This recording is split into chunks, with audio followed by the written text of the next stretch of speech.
Radhe Radhe everyone. Navratri की आप सभी को बहुत बहुत शुभकामनाएं। माता रानी की कृपा आप सभी पर बनी रहे। दोस्तों, नवरात्रि आने वाले हैं और आज की वीडियो में हम देखेंगे कि नवरात्रि पूजा के लिए हमें किन किन सामग्री की आवश्यकता हो। पूरे 9 दिनों की पूजा सामग्री के बारे में बताएंगे ताकि नवरात्रि की पूजा सामग्री की व्यवस्था आप पहले से ही कर सकें, ताकि पूजा में आपको कोई परेशानी ना हो। तो चलिए वीडियो हम शुरू करते हैं। नवरात्रि के पूजन के लिए सबसे पहले तो हमें एक चौकी लेनी है, तो आप एक चौकी ले लें और चौकी पर बिछाने के लिए कोई भी लाल कलर का वस्त्र ले सकते हैं। इसके बाद में हमें माता रानी की फ़ोटो या फिर कोई भी मूर्ति आपके पास है वो ले सकते हैं। तो मैंने यहाँ पर माता रानी की जो मिट्टी की मूर्तियाँ आती हैं नवरात्रों में, बहुत अधिकतर हर जगह मिलती हैं, तो वो मैंने यहाँ पर ले ली है।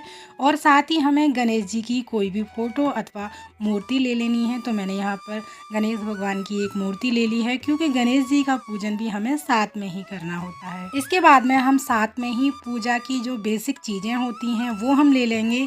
जैसे एक दीपक ले लेंगे पूजा के लिए, बाती की हमें आवश्यकता होगी। पूरे 9 दिनों के लिए जो बाती पर्याप्त हो आप उतनी बातियाँ ले लीजिएगा। जैसे बहुत सारे लोग ऐसे होते हैं शाम के समय और सुबह के समय दोनों समय में मंदिर जाते हैं, तो उस हिसाब से आप पूजा के लिए बाती ले लीजिएगा।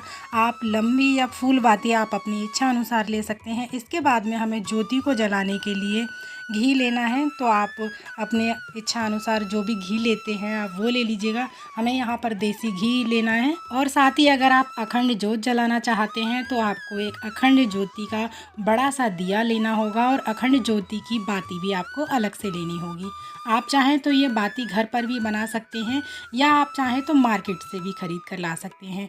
और अखंड ज्योति अगर आप जला रहे हैं तो आप एक प्लकर भी आप साथ में ज़रूर ले लीजिएगा, क्योंकि बाद में कोई आपको दिक्कत ना हो। और माता रानी को तिलक करने के लिए हम यहाँ पर रोली ले लेंगे। साथ में ही अगर आप चाहें तो सिंदूर भी ले सकते हैं।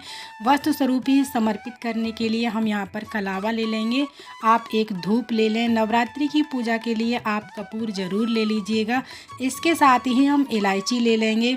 हम पूजा के लिए लौंग भी ले लेंगे। लौंग आप साबुत लें, यानी जिसमें फूल बना हुआ होता है, हम उन्हीं लौंगों का प्रयोग करते हैं पूजा में।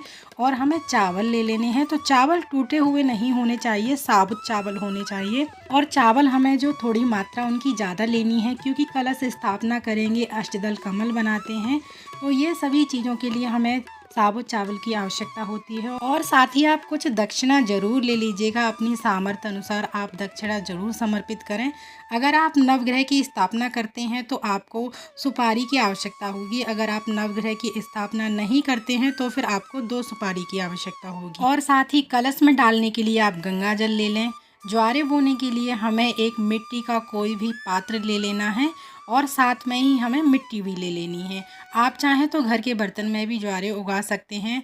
आप उस बर्तन को अच्छे से पहले से धोकर साफ करके रख लीजिएगा, उसके बाद आप उसमें ज्वारे उगा सकते हैं। अगर ज्वारे उगाने के लिए आप मिट्टी का पात्र लेते हैं तो उसमें अच्छे से मॉइस्चर बना रहता है, तो उसमें ज्वारे हमारे अच्छे उगते हैं।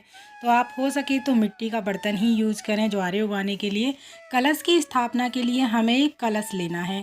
आप कलश स्थापित करने के लिए मिट्टी का, तांबे का, पीतल का कोई भी कलश ले सकते हैं। इसके साथ ही हमें कलश पर सजाने के लिए आम के पत्ते चाहिए होंगे। आप आम की टहनी भी ले सकते हैं। आप 5, 7, 11 जितने आपके पास आम के पत्ते हैं वो आप कलश पर स्थापित कर सकते हैं। कलश में डालने के लिए हमें एक हल्दी की गांठ लेनी है। अगर हल्दी साबुत नहीं मिले आपको तो आप पिसी हुई हल्दी भी ले सकते हैं। एक सुपारी, एक सिक्का, चावल के कुछ दाने और फूल डालकर हम कलश को तैयार करेंगे। ज्वारे बोने के लिए हमें जौ ले लेने हैं।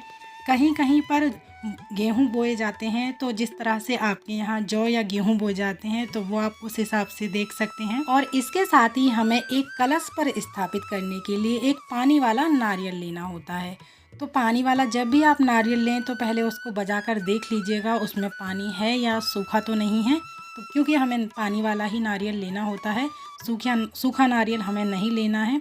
हमें माता रानी को श्रृंगार का सामान भी समर्पित करना होता है, तो आप ये श्रृंगार का सामान पूरे 9 दिनों में से आप किसी भी दिन समर्पित कर सकते हैं, लेकिन माता रानी को एक चुनरी आप पहले दिन ही लेकर के आएँ और पहले दिन ही नवरात्रि में माता रानी को चुनरी ज़रूर समर्पित करें। और साथ ही हमें एक चुनरी नारियल पर लपेटने के लिए भी लेनी है। नारियल पर लपेटने के लिए एक पतली चुनरी अलग से आती है, तो वो आप ज़रूर ले लीजिएगा। या आप चाहें तो नारियल पर कलावा भी लपेट सकते हैं, जैसे आपकी सामर्थ्य आप उस हिसाब से कर सकते हैं। 2 पान के पत्ते हमें लेने हैं जो हरे वाले होते हैं, और साथ में ही अगर आपको मीठा पान मिल जाता है तो बहुत ही अच्छी बात है, क्योंकि माता रानी को मीठे पान का भोग लगाया जाता है।